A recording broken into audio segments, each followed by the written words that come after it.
Assalamualaikum warahmatullahi wabarakatuh. Kembali lagi bersama Mimin di Pokonime. Kali ini Mimin akan membahas sebuah manhwa baru yang berjudul Kembalinya Sang Pedang Penghancur. Dan bagi kalian yang baru saja bergabung dengan channel ini, jangan lupa like, komen, share, dan juga subscribe. Dan tidak perlu berlama-lama lagi, mari saja kita mulai ceritanya.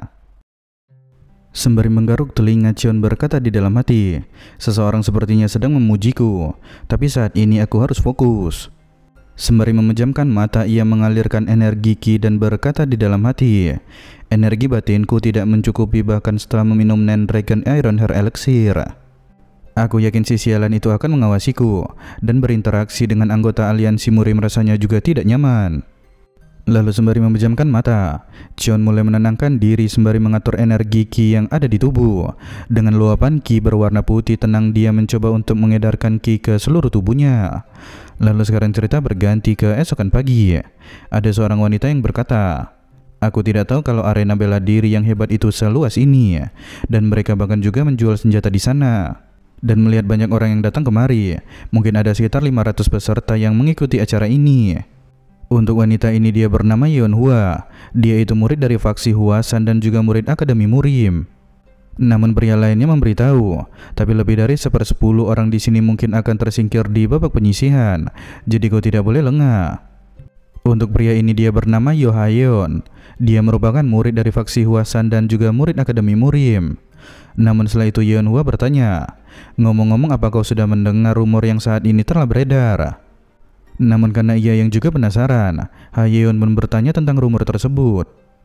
Dan setelah itu Yeon Hwa dengan cepat langsung memberitahu, rumor mengatakan bahwa tahun ini murid Pavilion Jung Hayeon memburu warrior lagi.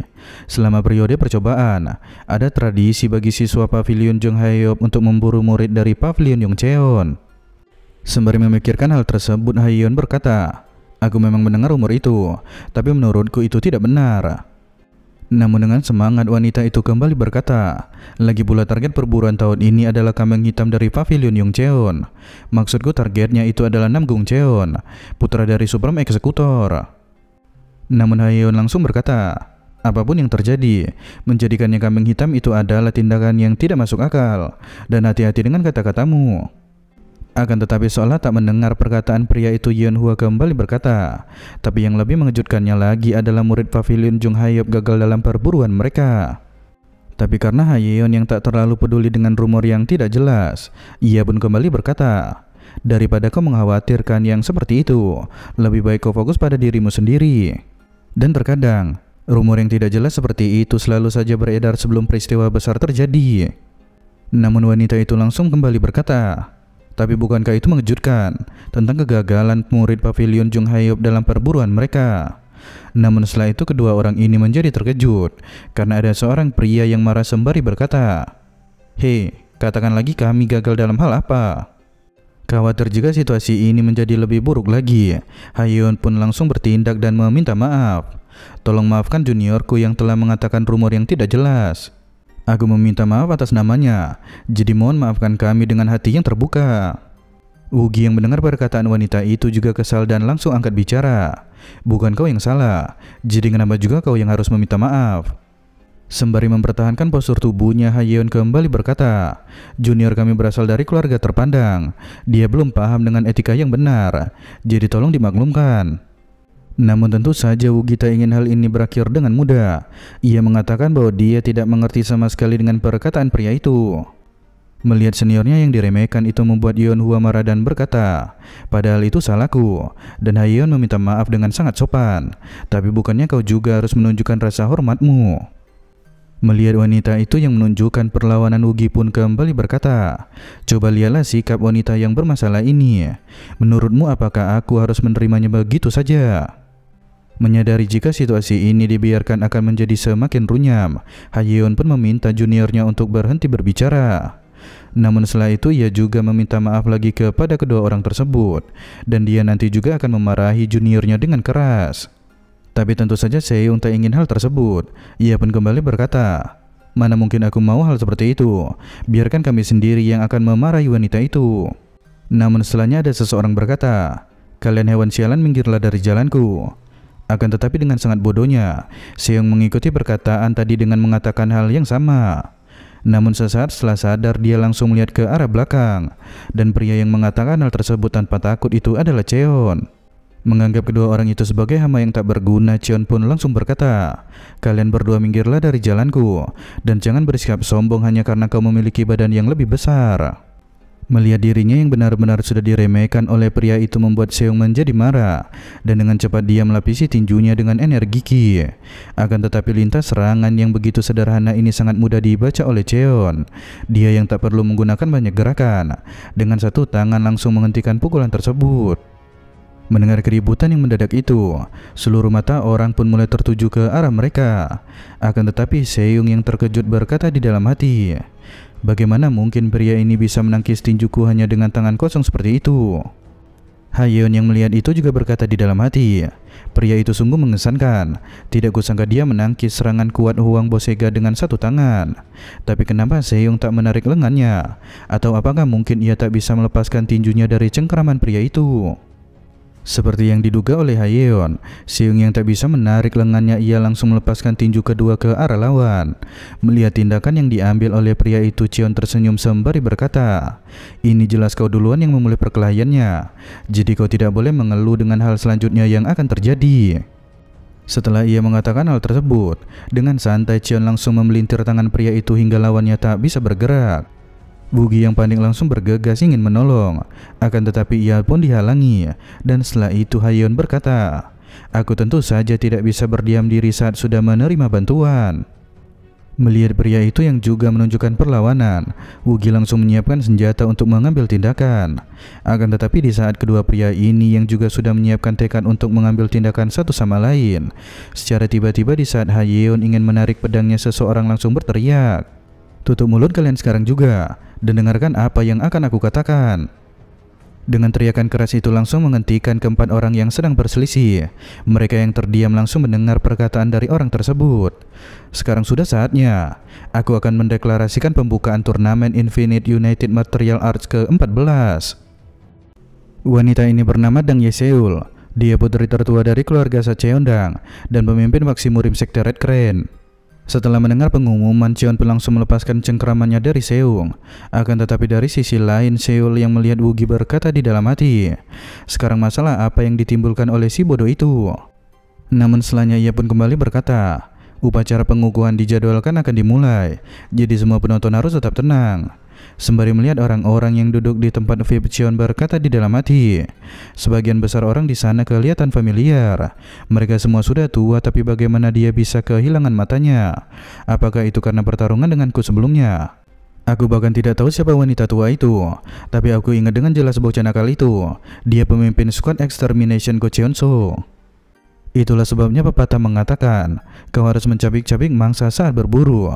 Jika tidak membuat hierarki yang jelas, maka makhluk-makhluk ini akan merangkak naik tanpa mengetahui tempat mereka." Namun tak lama setelah itu terdengarlah sorak-sorakan yang begitu keras saat seseorang memasuki arena. Dan pria yang baru saja datang dan disambut semua orang itu adalah Muk Cheonak, pemimpin dari aliansi Murim.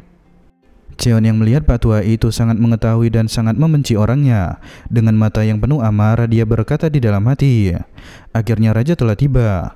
Kau menghancurkan hidup orang lain namun berdiri dengan bangga di hadapanku. Pria yang membunuhku, menghancurkan keluarga istriku, dan mengirim anakku ke kematiannya. Tunggu saja, aku pasti akan menyeretmu ke neraka, dan pasti aku akan mengungkapkan semuanya."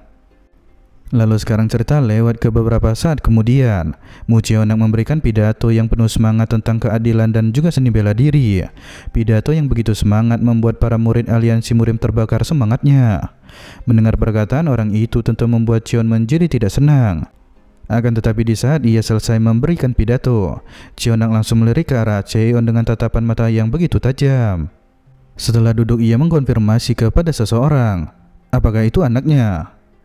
Dan pria ini langsung membenarkan hal tersebut sembari berkata, "Dia adalah Namgung Cheon, anak dari Supreme Eksekutor."